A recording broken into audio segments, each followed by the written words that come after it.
जो आपने अल्ट्रासाउंड बताया जो कि 5th मंथ में किया जाता है और इसमें अगर कोई ऐसी चीज़ आ जाती है कि उसमें वो बच्चा जो है वो सेहतमंद नहीं है, तो कुछ उसको ट्रीट भी किया जा सकता है? बिल्कुल ट्रीट किया जाता है, हमें नज़र आ जाता है कि इसकी नशो-नुमा थोड़ी रुकी हुई है हुँ, या कोई और ऐसी बात है, तो हम फिर उसकी ट्रीटमेंट को शुरू कर देते हैं।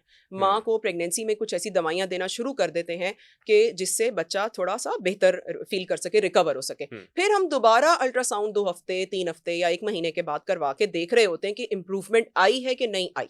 हुँ, अक्सर औक़ात बिल्कुल इम्प्रूवमेंट नहीं होती, तो अगेन टर्मिनेशन का फ़ैसला होता है और हुँ। अक्सर औक़ात इम्प्रूवमेंट हो जाती है, तो वेल एंड गुड हम भी खुश हो जाते हैं, फैमिली के लिए भी ये फ़ायदेमंद है, तो हम उस प्रेगनेंसी को टिल द एंड लेके चलते हैं। बिल्कुल, उसको टर्मिनेट अगर कर दिया जी, जाता है, ऑब्वियसली डॉक्टर्स देखते हैं बिल्कुल। इस तमाम चीज़ों को, जो बेहतर फ़ैसला होता है, वो उस टाइम पे किया जाता है। तो रमज़ान की भी हमने ज़िक्र की, तो रमज़ान के दौरान उसको करना, वो उस बारे में कुछ जी, बताइएगा कि वो बिल्कुल, भी सेफ़ है ख़वातीन के लिए? आपने बहुत अच्छा सवाल किया, रमज़ान में क्या चीज़ें जायज़ हैं और क्या चीज़ें नहीं हुँ, जायज़। रमज़ान में एक प्रेग्नेंट खातून को ग्लूकोज़ की ड्रिप लगाना जायज़ नहीं है, रोज़ा ठीक टूट है। जाएगा।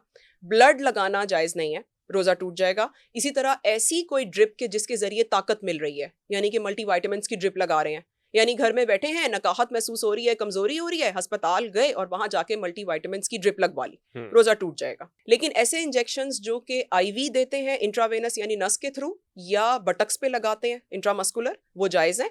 या कोई ऐसा इंजेक्शन जैसे इंसुलिन लगती है लोगों को, पेट में जिल्द के नीचे लगती है, हुँ, लगा सकते हैं।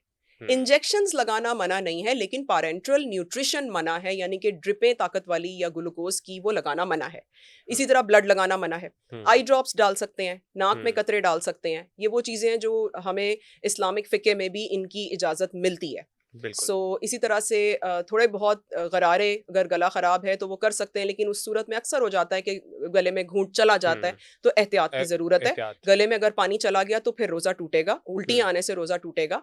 और इसी तरह ब्लीडिंग, ब्लीडिंग में हैज़ के दिनों में तो रोज़ा मना है। अल्लाह ताला हुँ, ने इस्लाम के थ्रू औरत को मना कर दिया कि वो हैज़ के दिनों में रोज़ा नहीं रखेगी। हुँ, लेकिन अगर किसी खातून का एबॉर्शन हुआ है, हुँ, तो उसके बाद की ब्लीडिंग में वो नमाज़ अदा कर सकती है, क्योंकि वो ब्लीडिंग हैज़ की नहीं है, वो ब्लीडिंग हुँ। बीमारी की है। वो तो आपके जिस्म में कहीं से भी ब्लीडिंग बिल्कुल, हो वो सकती है। फिर उस सूरत में मना नहीं है, ये चीज़। दूसरा ये कि अक्सर औक़ात ज़बान के नीचे गोलियाँ रख रहे होते हैं हम, हुँ। वो भी जायज़ है, रख सकते हैं। अच्छा, यहाँ पर आपने बात की ये लास्ट मेरा आपसे सवाल है कि ऑब्वियसली अगर किसी का खून बहता है, तो कहते हैं कि उसका रोज़ा टूट जाता है। हुँ। तो अगर उस टाइम पे खून अगर बह रहा है, ब्लीडिंग हो रही है, तो उसमें रोज़े पे इफ़ेक्ट नहीं होगा? उसमें एक तो ये बहते हुए खून में बिल्कुल रोज़ा टूट हुँ, जाता है। लेकिन जैसे एबॉर्शन हुआ है ना, एबॉर्शन के बाद वाले दिनों में ब्लीडिंग हो गई है, तो वो उस सूरत में क्या हो सकता है कि नमाज़ अदा हो सकती है। ओके। तो नमाज़ पढ़ सकते हैं, वुज़ू की हालत में रह सकते हैं। इवन जिस टाइम पे ब्लीडिंग फ्रेश ब्लीडिंग ख़त्म हो गई है हुँ, हुँ, और हुँ, हल्की-फुल्की स्पॉटिंग है, तो कोई बात नहीं, हुँ, उस वो भी ठीक है, उस सूरत में हम रोज़ा हुँ, रख सकते हैं। ठीक है। तो ये कुछ चीज़ें हैं जिसका ध्यान करना रोज़े की हालत में ज़रूरी है।